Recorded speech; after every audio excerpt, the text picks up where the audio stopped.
The emergency room nurse wouldn't meet my eyes when she said my 7-year-old was in critical condition.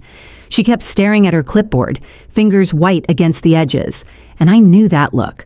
I'd seen it in field hospitals in Kandahar when medics had to deliver news about soldiers who weren't coming back whole. "Mrs. Hawthorne, your daughter has significant injuries. The doctor will explain everything, but you should prepare yourself." Prepare myself. As if 20 years of military service could prepare any mother for seeing her baby broken in a hospital bed. But nothing, absolutely nothing, prepared me for what my daughter whispered when she finally opened her eyes. "Mom, I'm sorry." Her voice was so small, so fragile, like tissue paper in the wind. "Dad was with Aunt Serena in your bed." The words didn't make sense at first. My brain tried to rearrange them into something logical, something that wasn't the complete destruction of everything I thought I knew.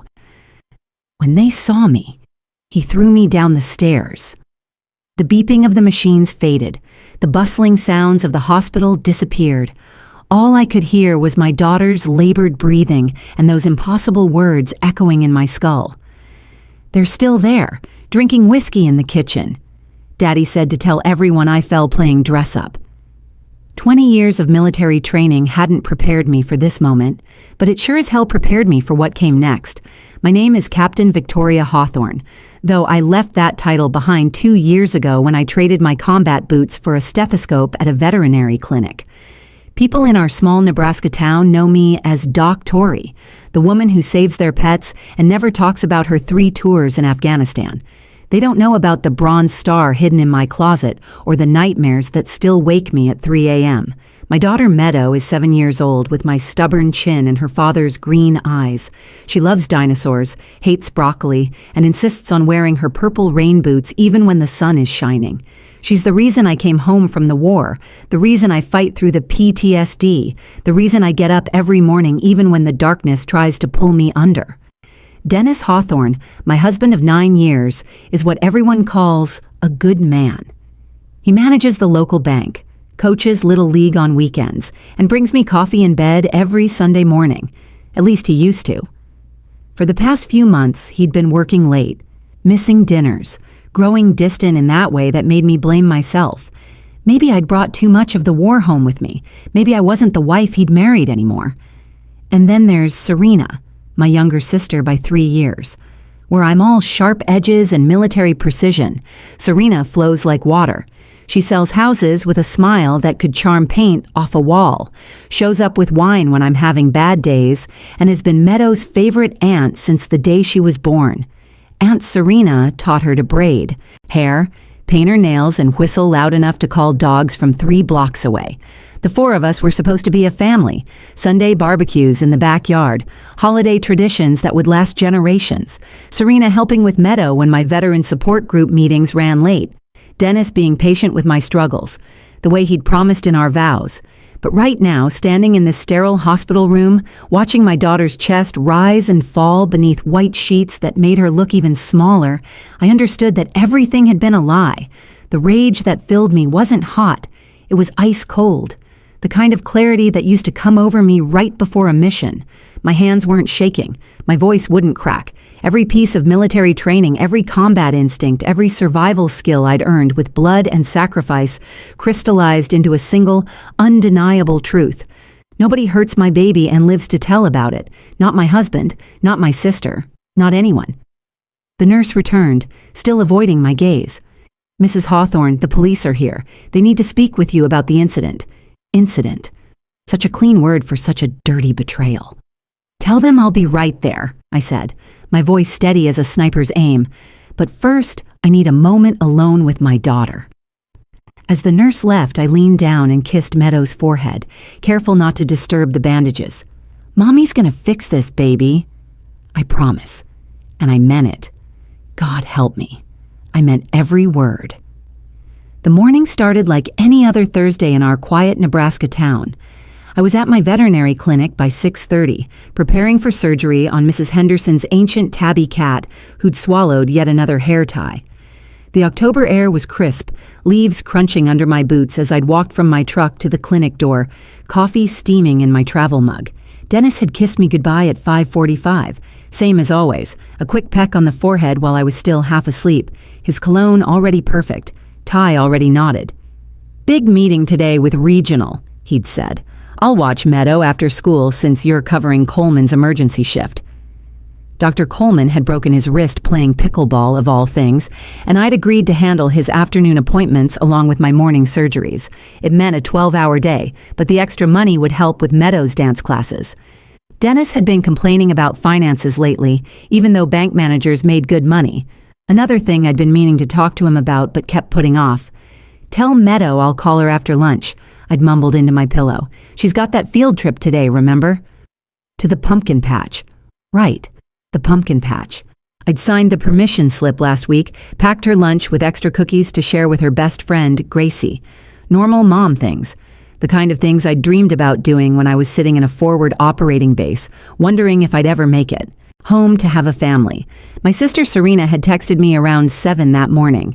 "Showing the Morrison property all day, but I can grab Meadow if you need me to. You know I love my niece time." She always ended her texts with too many exclamation points, like she was permanently enthusiastic about life. It used to annoy me when I first came home, when everything felt too bright, too loud, too much. But Serena had been patient with me, showing up with casseroles when I couldn't get out of bed, taking Meadow to the park when the sound of her playing was too much for my frayed nerves. "Dennis has it covered," I'd texted back. "But thanks. You sure? I can rearrange." "All good. Focus on your sale." She'd responded with a string of heart emojis and a "give Meadow extra hugs from me." The veterinary clinic was my sanctuary. Animals didn't ask about my scars. They didn't care that I sometimes jumped at car backfires or that I kept my back to walls in restaurants. They just needed help, and I could give it to them. Simple, clean. Nothing like the complex medical traumas I'd dealt with overseas.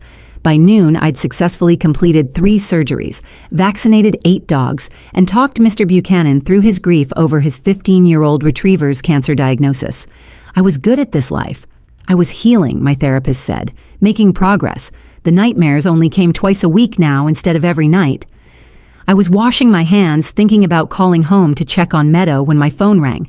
The caller ID showed the hospital's main line. "Is this Victoria Hawthorne?" The voice was professional, detached, the kind they train you to use when delivering bad news.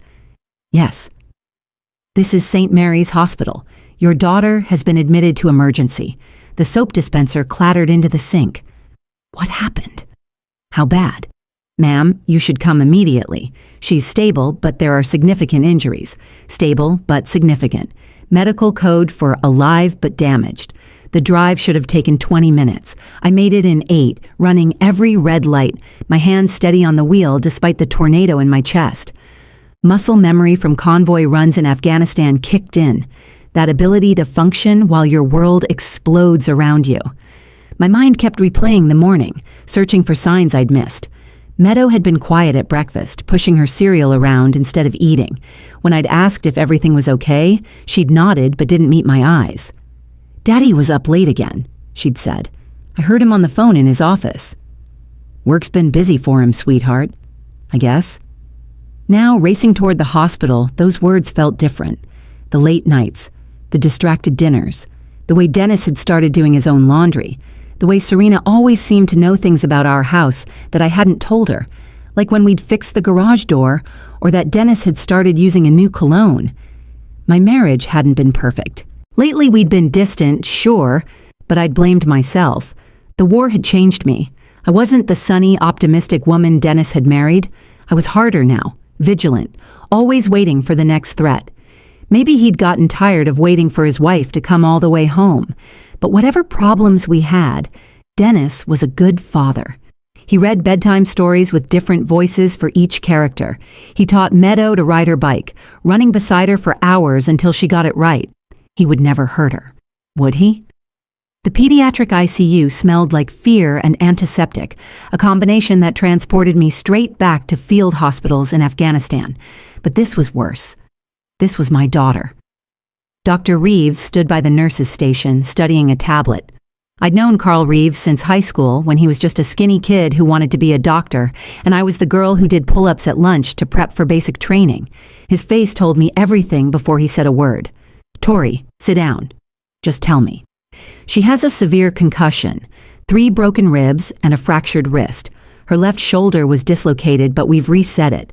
There's significant bruising along her spine." He paused, choosing his words carefully. "She fell down the stairs, according to your husband." "Where is Dennis?" "He left after dropping her off. Said he had an important meeting at the bank." An important meeting. Our daughter was lying in the ICU, and he had an important meeting. "Can I see her?" "In a moment." "Tori, I need to ask you something." Carl's voice dropped. "The pattern of injuries, they're consistent with a fall, but some of the bruising looks defensive. Has Meadow mentioned any problems at home?" "What are you asking me, Carl?" "I'm asking if there's anything you want to tell me before I file my report." The implication hung between us. Mandatory reporter, Child Protective Services, an investigation. I thought of Dennis's gentle hands braiding Meadow's hair, his patience when she struggled with math homework. "There's nothing," I said. "Can I see my daughter now?" They led me to her room, past other tragedies behind curtained glass. Meadow looked impossibly small in the hospital bed, machines monitoring her vitals, her arm encased in a bright pink cast. Purple bruises colored her cheek. Her lips were dry, cracked. An IV dripped steadily into her good arm. I pulled a chair close, took her uninjured hand in mine. Her fingers were so small, still dimpled at the knuckles like a baby's. I'd held these same fingers when she took her first steps, when she started kindergarten, when she got her ears pierced last month. After an hour, her eyes fluttered open, unfocused at first, then finding me. "Mommy?" "I'm here, baby. You're safe now." Her eyes filled with tears that spilled down her bruised cheeks. "I'm sorry, Mommy. I didn't mean to see them." My heart stopped. "See who, sweetheart?" "Daddy and Aunt Serena." Her voice was barely above a whisper, but each word landed like a grenade. "They were in your bed." They were doing grown-up things, kissing and stuff, with no clothes. The room tilted. I gripped the bed rail hard enough to crack the plastic, fighting to keep my face neutral. "Are you sure it was Aunt Serena?" She was wearing the bracelet I made her for her birthday, the one with the purple beads, and she had her special perfume, the one that smells like vanilla cookies. Meadow's voice broke. "I just wanted my teddy bear from your room."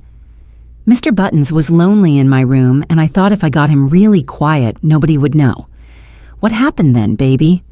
"Daddy saw me in the doorway." He jumped up really fast and his face got all red and scary. He used the bad words you said never to say. He grabbed my arm hard, right here. She pointed to purple finger marks on her upper arm. I tried to run, but he pulled me back. He was yelling about how I ruined everything. Then he pushed me, hard. I fell all the way down the stairs backwards. My vision tunneled. Red crept in at the edges. The same rage I'd felt when our convoy was ambushed, when I'd seen my squad member's body after an IED. But this was different. This was my child. "What did they do after you fell?" I couldn't move. Everything hurt so bad. Aunt Serena came down, wrapped in your yellow robe, the one Grandma gave you. She was crying. Daddy said they had to take me to the hospital, but they had to get their story straight first. He made me promise not to tell anyone about seeing them. He said if I told, you would leave us and I'd never see you again.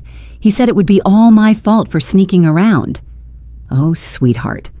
None of this is your fault. Then Aunt Serena said maybe they should give me some of Daddy's whiskey for the pain, but Daddy said that would look suspicious. They got dressed really fast. Daddy kept saying this wasn't supposed to happen over and over. Aunt Serena put ice on my head and told me I was being so brave, but she looked scared. Dr. Reeves had returned with a social worker, a woman with kind eyes and silver hair. I hadn't heard them enter, but military training meant I'd positioned myself to see the door. As Meadow repeated her story, I felt something cold and familiar settle over me. The same clarity I'd felt before missions. The same deadly calm that preceded necessary violence. "Mrs. Hawthorne," the social worker said gently, "we've contacted the police. They'll need your daughter's statement. We'll also need to document her injuries thoroughly." "Are they going to arrest him?" I asked, my voice steady despite the hurricane inside me. "They'll investigate first. These cases can be complicated, especially with family involved. It could take time. Time." While my 7-year-old lay broken in a hospital bed, betrayed by the two people she trusted most after me, they wanted time. I kissed Meadow's forehead as she drifted back to sleep, the pain medication finally taking effect. Her small hand went slack in mine, and I carefully tucked it under the hospital blanket. The social worker was still talking about protocols and procedures, but her voice had become white noise. "I need to make some calls," I said, standing up. "My mother needs to know." The social worker nodded. "Take your time. We'll stay with Meadow." I stepped into the hallway and dialed my mother. Ruth Hawthorne answered on the second ring, her voice bright. "Victoria, I was just thinking about you. Is Meadow excited about her field trip?" "Mom, I need you at St. Mary's Hospital, pediatric ICU." The brightness vanished. "What happened?" Dennis pushed Meadow down the stairs. She caught him in bed with Serena. Silence. Then, "I'll be there in 10 minutes. My mother arrived in 8, her face carved from stone. Ruth Hawthorne was 71 years old, a retired school principal who still made grown men nervous. She took one look at Meadow through the glass and her jaw tightened. "Tell me everything." I did. Every detail, every word Meadow had said. My mother listened without interrupting, her hands clenched in her lap. "Victoria, don't do anything stupid." "Define stupid, Mom." "Whatever you're thinking with that look on your face. The same look you had when you came back from your second tour. Let the police handle this. The police want to investigate. Build a case. That takes time. And what's the alternative? You going to prison while Meadow grows up without her mother?" I looked through the window at my daughter, so small and broken. "He's still at home, Mom." "With her, drinking whiskey in my kitchen while my baby lies here with broken ribs." "You don't know that." "Yes, I do." I pulled out my phone, showed her the Find My iPhone app. Dennis's phone was at home. I'd checked Serena's Instagram earlier. She'd posted a story 3 hours ago showing a wine glass with the caption, "Afternoon off." The geolocation tag showed our neighborhood. "Victoria.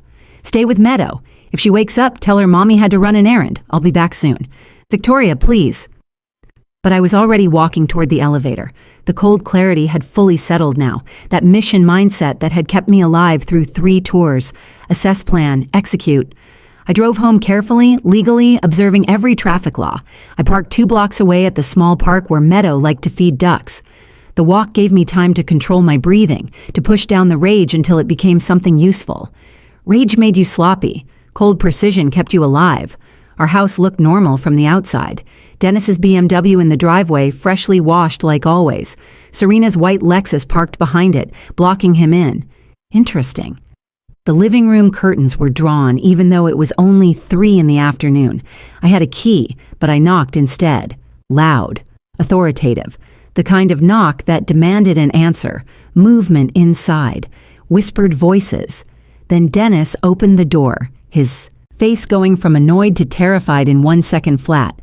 "Tori, I thought you'd be at the hospital." His shirt was untucked, hair messed up. He reeked of whiskey. "How's Meadow?" "Kids, you know, always falling and hurting themselves." "Cut the act, Dennis." Serena appeared behind him, wearing my robe.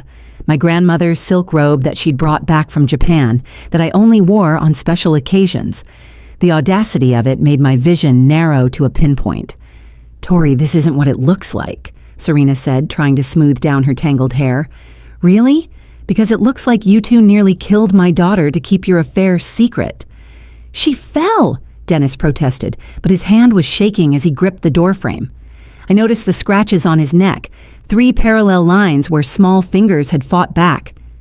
Meadow had tried to defend herself. My brave girl. "Let me in." "I don't think that's a good idea," Dennis said, trying to block the doorway. "Dennis, you have 2 choices.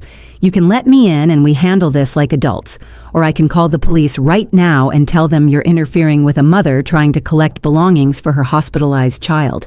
Your choice." He stepped back. I walked in, closing the door behind me with deliberate calm. The living room was a mess. Empty whiskey bottle on the coffee table, 2 glasses. Serena's purse spilled across my couch, her clothes scattered on my floor. "I want you both to listen very carefully," I said, keeping my voice level. "I've killed for my country. I've interrogated terrorists who thought they were tough until they weren't.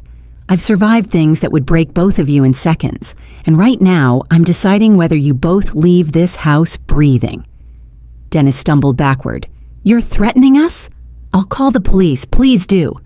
Explain to them why you're drunk at 3 in the afternoon while your daughter is in the ICU.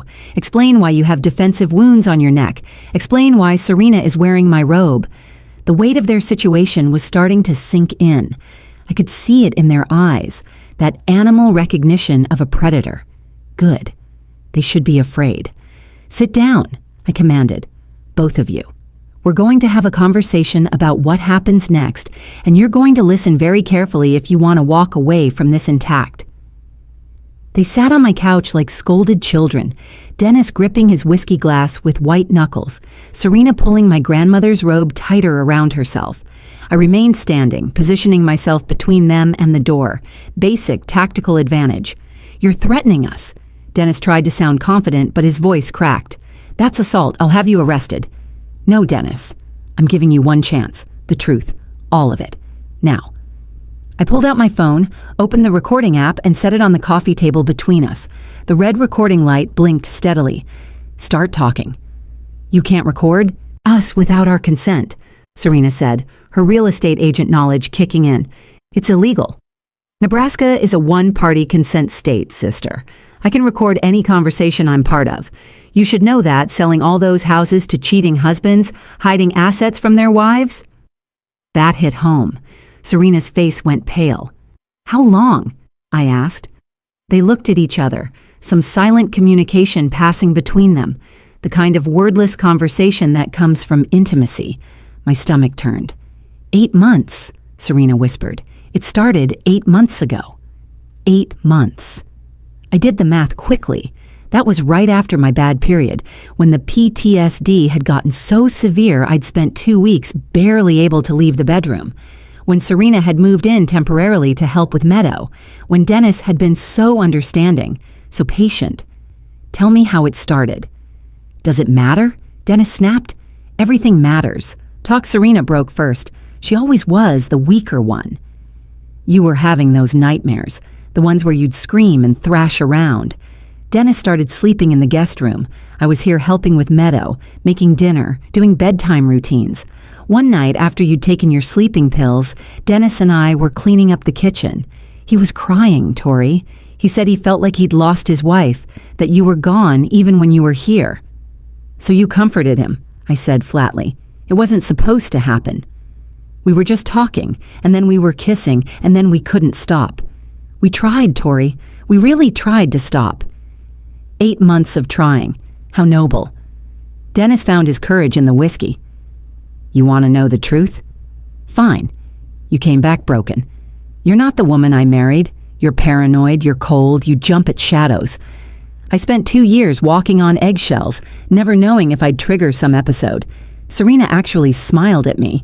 She actually wanted to be touched. So you threw our daughter down the stairs to keep your secret. That was an accident." Dennis stood up, swaying slightly. "She wasn't supposed to be upstairs. She was supposed to be at school." "The field trip was canceled," I said. "The school called Dennis's phone at 9 this morning. I checked the call log while you were getting dressed. You knew she was home." The color drained from his face. "I forgot. We were already upstairs, and then suddenly she was just there, staring at us. I panicked." "You panicked," I repeated. "So you grabbed a 7-year-old hard enough to leave bruises and threw her down 14 stairs." "I didn't throw her. I pushed her away and she fell." "Demonstrate," I said. "What?" "Show me how you pushed her. Serena, stand up. Show me exactly what happened." They looked at each other again. Serena stood slowly, moving to the hallway. "I was still in the bedroom." Dennis went after her. Dennis moved to the stairs, his movement sluggish from the whiskey. "She was here, at the top." I grabbed her arm to stop her from running. "Show me how hard." He reached out half-heartedly. "That wouldn't leave the bruises I saw. Show me how you really grabbed her." "This is insane," Dennis said. "Do it." He grabbed Serena's arm harder. She winced. Harder. "The bruises are purple, Dennis. Finger-shaped. Show me what you did to our baby." He grabbed harder. Serena cried out. "Now show me the push."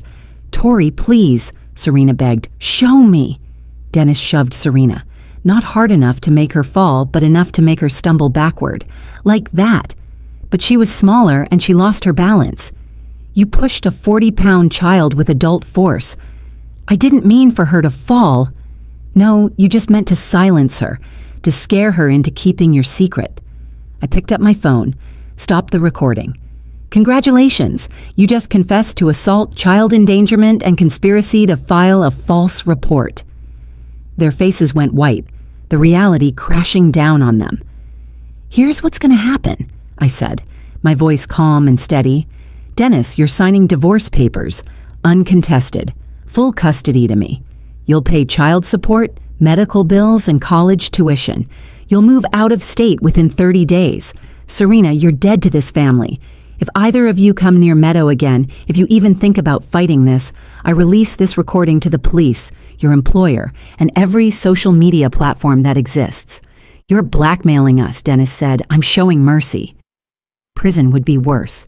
I leaned in close, letting them see the soldier I'd been, the one who'd survived ambushes and IED blasts and watching friends die. But here's the thing about mercy.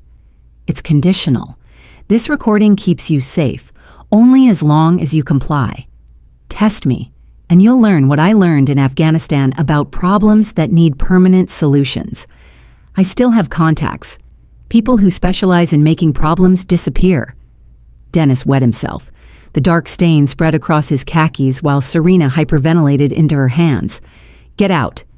Both of you. Pack one bag each. You have 10 minutes. 3 months later, Meadow was healing beautifully, both physically and emotionally. The cast came off after 6 weeks, revealing her arm pale but whole. The bruises faded from purple to yellow to nothing, though I still saw them sometimes when I closed my eyes. Physical therapy twice a week had her range of motion back to normal. The child therapist, Dr. Martinez, said she was remarkably resilient. "Like her mother," she'd said during our last session, giving me that knowing look therapists perfect in graduate school. Children model what they see. "She sees you moving forward, so she knows she can too." Dennis fled to Florida before the police could build their case. He'd signed everything I demanded within 48 hours of our confrontation. The divorce lawyer, a veteran herself, had looked at me with understanding when I'd explained the situation. "Fastest, uncontested divorce I've ever processed," she'd said. "Usually takes months. This took 3 weeks. Dennis agreed to supervised visitation rights he never once attempted to use. The child support payments hit my account on the 1st of every month, along with a separate payment for Meadow's medical bills and therapy. He'd even set up the college fund I'd demanded, fully funded for a 4-year degree. Fear, it turns out, is an excellent motivator. Serena moved to California, as far from Nebraska as she could get without leaving the country. She'd tried calling once, 2 weeks after everything happened. I'd answered just to deliver one message. "If you contact us again, the recording goes public." She hadn't called again. My mother moved in temporarily to help while I navigated single parenthood. She never asked exactly what I'd said to Dennis and Serena that day. She didn't need to. She'd raised a soldier. She knew that some battles are won with words sharper than any weapon. The real victory came 6 months later. Meadow and I were at the park, the same one where I'd parked my car that awful day. She was pumping her legs on the swing, hair flying behind her in the spring breeze when she suddenly stopped. "Mom, can I ask you something?" "Always, baby." "Why did Daddy and Aunt Serena do that?" Was it my fault they didn't love us anymore? I knelt in front of her, taking her small hands in mine. "Listen to me very carefully. None of this was your fault. Sometimes adults make selfish choices that hurt the people who love them. Daddy and Aunt Serena chose to betray our trust. They chose to lie. And when you discovered their lies, Daddy chose to hurt you to protect himself. Those were their choices, not yours. But why? I don't know, sweetheart. Sometimes people we love disappoint us in ways we never expected. But you know what? We're stronger without them. We don't need people in our lives who would hurt us." She thought about this, her 7-year-old mind processing complex emotions. "Mom, I'm glad you made the bad people go away." "Bad people?" Daddy and Aunt Serena. They were bad people pretending to be good, but you protected me. You're like Captain America, but real and a girl." I pulled her close, breathing in her strawberry shampoo scent, feeling her heart beat against mine. "No, baby. I'm just your mom, and that's the most powerful thing in the world. The truth is, military training didn't save my daughter that day. Yes, it gave me the tactical thinking to record the confession. Yes, it gave me the emotional control to handle the confrontation without violence. Yes, it made me dangerous enough that Dennis and Serena believed my threats. But what really saved her was love. Pure, fierce, maternal love that would burn down the world to protect my child. The kind of love that transcends training or experience or capability. The kind of love that makes ordinary people capable of extraordinary things. Dennis and Serena learned that lesson the hard way. They're still out there, somewhere, looking over their shoulders, wondering if today's the day I change my mind about letting them live with their choices. That fear, that's their prison. And it's exactly what they deserve. Because here's what I learned through all of this. You don't need weapons to destroy someone who's hurt your child. Sometimes all you need is the truth, a recording app, and the absolute certainty that you'd do anything to protect what matters most. My name is Victoria Hawthorne. I'm a veteran who served 3 tours in Afghanistan. I'm a veterinarian who saves animals every day. I'm a survivor who battles PTSD and wins more often than not. But most importantly, I'm Meadow's mom. And that last title? That's the one that makes me the most dangerous. Nobody hurts my baby and walks away unscathed. Nobody. If this story resonated with you, if you've ever had to protect someone you love from those who should have protected them, please like this video and share it. Your story matters too. Comment below with your thoughts, and don't forget to subscribe to our channel for more powerful, real stories of survival, justice, and the unbreakable bond between a parent and child. Together, we're stronger than those who would hurt us.